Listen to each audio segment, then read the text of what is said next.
Assalamualaikum warahmatullahi wabarakatuh. Pripun kabare bocah-bocah? Apik-apik wae to? Saderenge ngewiwiti pasinaon dina niki, monggo kita sedaya ndedonga dhisik nggih.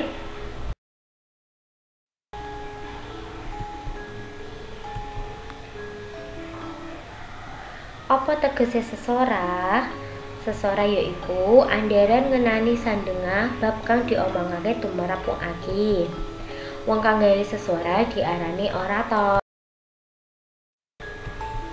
Dinten iki kita bakal sinau babagan sesorah lan liya-liyane, yaiku tegese sesorah, struktur sesorah, lan ciri basa sesorah formal lan informal.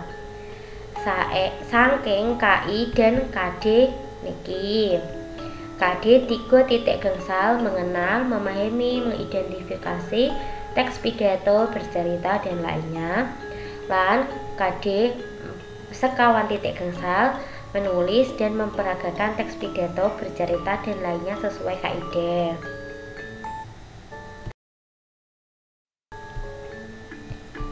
Tujuane sesorah yaiku gampangke wong sing pidato kanggo nyampeke gagasan, ide utawa informasi liyane kanthi langsung menyang masyarakat umum.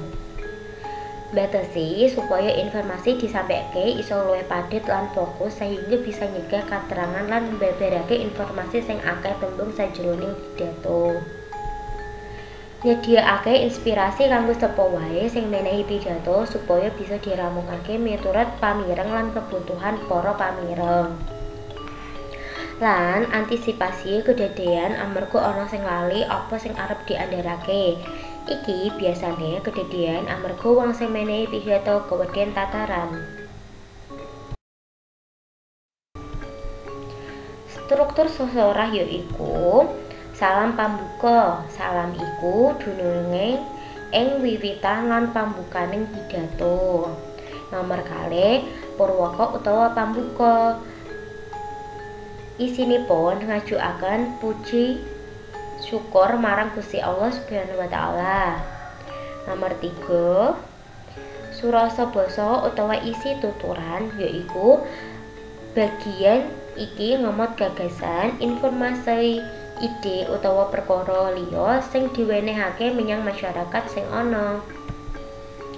Salajengipun wasana basa utawa panutup yaiku atur panuwun lan nyuwun pangapunten lan mekaten semanten cekap semanten. Salajengipun bedakake ciri sesorah formal lan informal. Ingkang nomor 1 yaiku sesorah formal. Cirinipun gunakake basa sing resmi, ukarane jangkep lan intonasine datar. Ingkang nomor 2 sesorah cirinipun gunakake basa sing ora resmi, ukarane jangkep, intonasine munggah mudhun.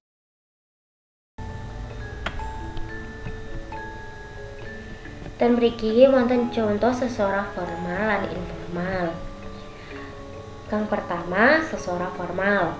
Assalamualaikum warahmatullahi wabarakatuh. Para rawuh kakung saha putri wewengkon RT setunggal lan RW selangkung ingkang kula hormati.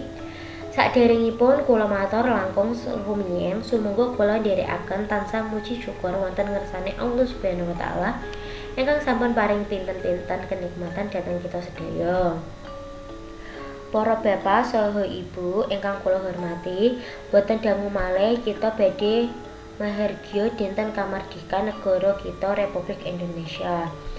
Pramila sumangga kita sareng-sareng tansah emut saha mangertosi saking pengorbanipun para pahlawan rikala bangsa sanesipun.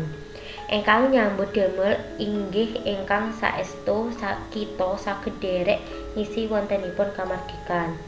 Mekaten ingkang saged kula aturaken mugi-mugi saged dadosaken pangertosan dhateng kita sedaya Mbok bilih wonten atur kula ingkang boten kremenaken kula nyuwun pangapunten. Wassalamualaikum warahmatullahi wabarakatuh.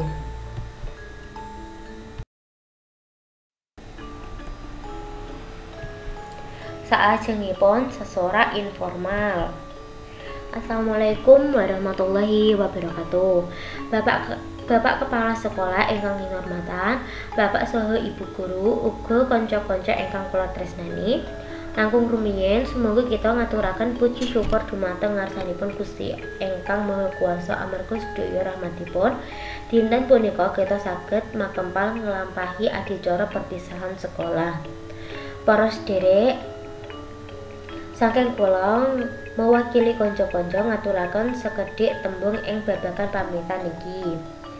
Sajroning sekolah, kita minangka siswa bangga banget lan matur nuwun marang kabeh guru sing wis mulang ing sekolahan iki. Sing apik banget, ora pilih kasih ing babagan pendidikan, sabar banget lan ora kendel nutun kita. Matur nuwun kanggo kabeh guru, kita bisa lulus sekolah menengah iki.